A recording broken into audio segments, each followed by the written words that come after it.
The world is not on track to meet global energy targets set as part of the Sustainable Development Goals, leaving many vulnerable to the effects of pollution. According to the Global Tracking Framework from the International Renewable Energy Agency, Irena, while there have been gains in access to clean energy, more than 13% of the world's population, or 1 billion people, still live without electricity. As of 2015, the world obtained 17.5% of its total final energy consumption from renewable sources, of which 9.6% represents modern forms of renewable energy such as geothermal, hydropower, solar and wind. The remainder is traditional uses of biomass such as fuel wood and charcoal, reads a key finding in the report. Despite the growth in renewables, the agency found that current policies would see renewable energy generation make up only 21% of total energy generation by 2030. Biggest challenges: countries in sub-Saharan Africa face the biggest challenges in terms of energy. Almost 87% of the rural poor do not have access to electricity.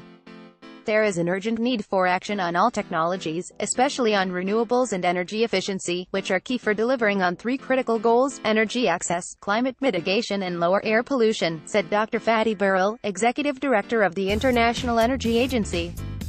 In SAW, the National Development Plan calls for the procurement of at least 20,000 megawatts of renewable electricity by 2030, and the decommissioning 11,000 megawatts of aging coal-fired power stations.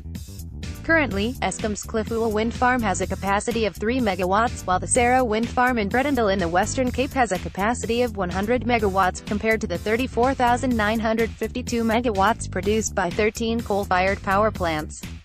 Critics of renewable energy have criticized the transient nature of the energy supply, especially of wind and solar installations that would need expensive storage capacity to deliver uninterruptible power supply. South Africa has not yet abandoned the large grid mentality, because we are still investing in mega coal-fired power stations like Kusile, and the issue of baseload is endlessly used as an argument for further investments in coal and nuclear. Nianla Sabisi, Greenpeace, Africa's climate and energy campaigner, told News 24. In reality, we need a flexible load that can be produced near to where it is required, and is flexible enough to match the changing patterns of demand. Renewable energy is clearly a much better option than coal or nuclear, but the South African government has not yet fully embraced renewable energy, Sabisi added. Maintaining that momentum, Energy Minister Jeff Radebe recently signed a R56BN contract with 27 independent power producers, but the National Union of Mineworkers has threatened to end its support for the ANC over the deal, arguing that it would cost 40,000 jobs in the coal sector. Greenpeace lauded the signing of the contracts and encouraged the government to scale up renewable energy. Greenpeace Africa would now like to see the country maintaining that momentum and allowing the various forms of renewable energy to flourish in a way that benefits all South Africans, and not only the private sector, said Sabisi.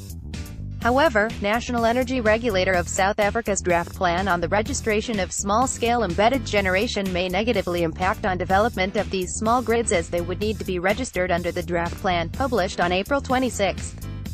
Once the application has been approved, the distributor will be required to provide the energy regulator with information of such connections on a quarterly basis on the required template, reads the document, which is also applicable to domestic renewable energy installations. SA has vast untapped potential for renewable energy with the country's abundant sunshine and long coastline. The Worldwide Fund for Nature's Renewable Energy, Facts and Figures 2017 report shows that SA's wind energy potential alone is 6,700 gigawatts if wind farms had to be installed across the country, except for in exclusion zones such as national parks and settled areas.